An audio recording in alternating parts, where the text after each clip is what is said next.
Okay, 48 hours have passed. It's time to look at our cultures to wrap up this portion of the Aseptic Techniques lab. And so we've got is the colony X, Escherichia coli, the yeast, which is Saccharomyces cerevisiae, and the Staphylococcus epidermidis. So let's go ahead and take a nice close look. For example, we'll start with Staphylococcus epidermidis. So hopefully what you can see with Staphylococcus epidermidis is that we have 4 very defined quadrant streaks, right? And so here's quadrant 1. There's quadrant 2, right, going across this way. Here's quadrant 3, going this way. And then quadrant 4 is over here. And what I'll do is I'll go ahead and just to make sure everything's clear, I'm going to put lines over. This is quadrant 1. This is quadrant 2.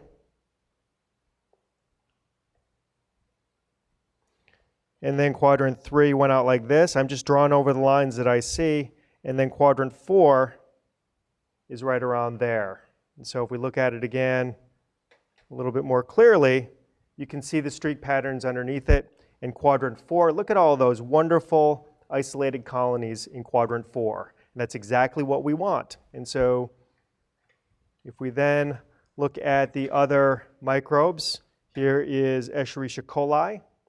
And what we have is some great quadrant streaking as well. Now the yeast looks a little bit problematic. And so the yeast, for example, if we look at this, we can see the faint streaks, right, over there. We see faint streaks, but the whole plate is kind of opaque. So the fact that you can't see through it very well compared to, for example, the background of the colony X plate, right? Do you see how the difference is very clear? How this whole thing over here is very, underneath there is clear, and over here it's very opaque. What that tells me is that this particular sample of yeast, so I'll go ahead and put away this plate. Let's focus on the yeast. This has contamination in it.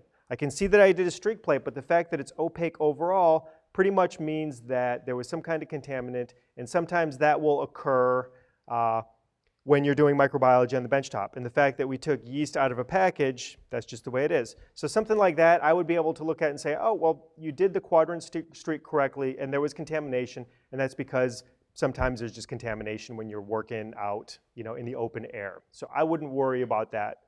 From a training standpoint or from a grade standpoint. Now, if everything you ever do in this class is contaminated, then that's kind of a problem, right? And we would have to deal with that. And so this right here is colony X. And I saved this for the last simply because I really want to show you, right? This was an unknown. This came from a plate from mixed culture. And so what we can see is that even though we thought we only pulled one colony, what we see is that, okay, here's quadrant 1, right? Here's quadrant 2 going this way. Then there's quadrant 3. And what we can see then is out here in quadrant 4, we've got different types of bacteria. So let me go ahead and highlight some of these for us to talk about.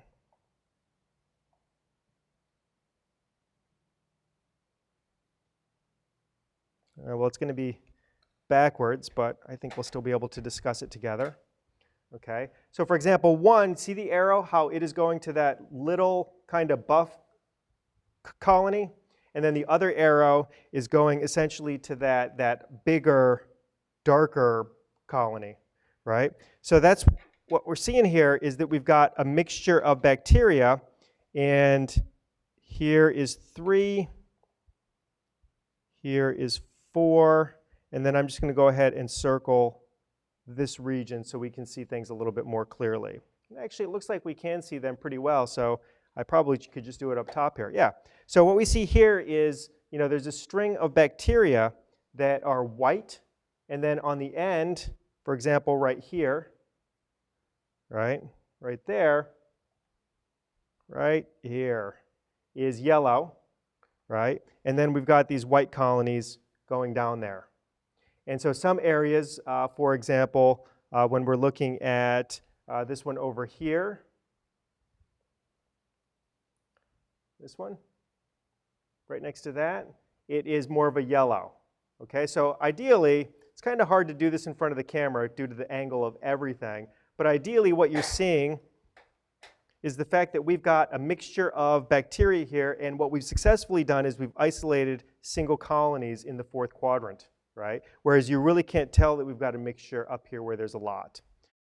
So for data analysis and observations for this lab then, just like what we looked at, go ahead in the data table, put all of the characteristics that it says to, you know, the color, the size, the elevation, the margin, right, all of that. And also I want you to put for each one in the data table whether or not you isolated single colonies, right? Are there single colonies scattered around so that they're separated from everything else, okay?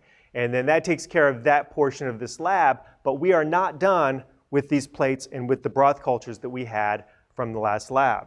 Okay, what we need to do next is we need to go ahead and take a colony from colony X and inoculate, well, and prepare a slide as well as the 4 broth cultures that were also in our bin. Okay, so go ahead and watch the next video to get started on that, but it's really important that you watch it now because you need to do this in this time frame. You don't want to put this away and do this days later. This is a coupled lab.